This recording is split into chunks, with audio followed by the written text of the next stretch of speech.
video is another concerned video po. Ang sabi niya is, Ma'am Che, pwede niyo bang itapik sa YouTube, bagay ba sa lalaki ang malaki ang butt and legs? Na-attract ba ang babae sa ganun? Salamat po. Okay, let's talk about mga parte ng katawan ng mga kalalakihan na attracted sa aming mga babae. But disclaimer lamang po, napakahalaga sa aming mga babae, hindi lamang ang pangangatawan. Nangunguna po ang personality ng isang lalaki. Kapag kami ay namimili ng aming makakapareha, aanhin naman namin ang magandang pangangatawan kung hindi naman maganda ang pag-uugali. Okay, number 1, na attracted ang mga kababaihan kapag ang lalaki ay eto na, malaki ang butt or mabilog ang puwet. Alam nyo po, parang kami din kayo. Tumitingin kami or mas na-attract kami sa mga lalaking malaki ang puwet. Pangalawa, may magandang abs. Hindi naman nakakapagtaka. Ito din ay napag-aralan na ng mga eksperto na nire-rate ng mga kababaihan na ang abs ay isa sa pinaka-sexiest part ng katawan ng lalaki. Isa sa sexiest muscle ng mga kalalakihan ito para sa amin. Alam mo kung bakit? Kasi ang abdominal po, yan ang pinaka-center and pinaka-front ng katawan ng lalaki. Kapag nabakat yan sa damit ninyo or wala kayong pangtaas na saplot at nakita ng mga kababaihan yan, nako, iba na ang imagination. Karamihan ng mga babae dyan.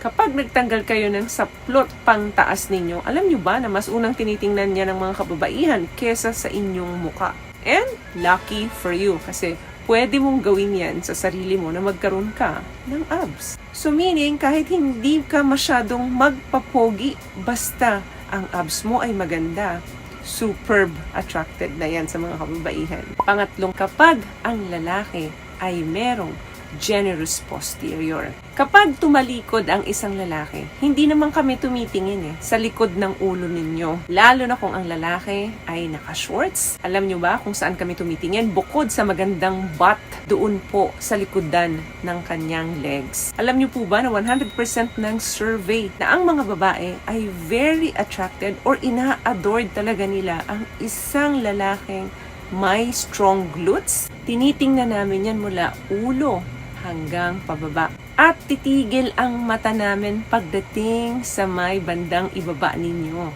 Very attracted ang mga kababaihan kapag nakikita namin na mimintig ang inyong muscles. Kasi iniisip namin na may malakas na pangangatawan ang lalaking ito. Another thing, kapag ang lalaki ay merong wide and strong shoulders. Yung may broad and well-defined shoulders, kinukonsider naming mga babae yan na sign of strength and masculinity. Tingin namin lalaking-lalaki talaga ang isang lalaki kapag medyo well-defined, broad and strong ang kanyang shoulders. What I love about this product, itong No More Dark Secret ng K-Skin, bukod sa may advanced whitening na siya na kung saan pwede niyang matulungan na pumuti yung mga singit-singit mo, moisturizing, meron siyang anti-irritation, antibacterial, maintain healthy pH level. Hindi lang pambabae, meron din po tayong pang-lalaki. Another thing na very attractive din sa aming mga babae, kapag ang lalaki ay merong strong and defined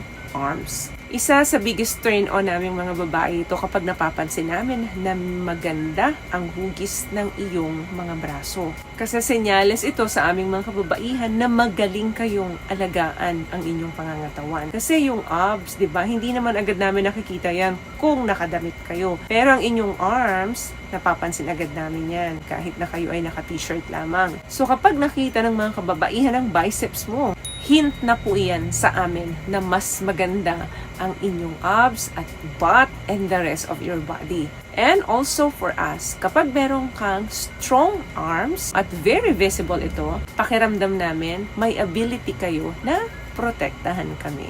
Pakiramdam namin kayang-kaya nyo kami buhatin. Ito pa ang isang attractive sa aming mga kababaihan. Yan ay ang inyong chest.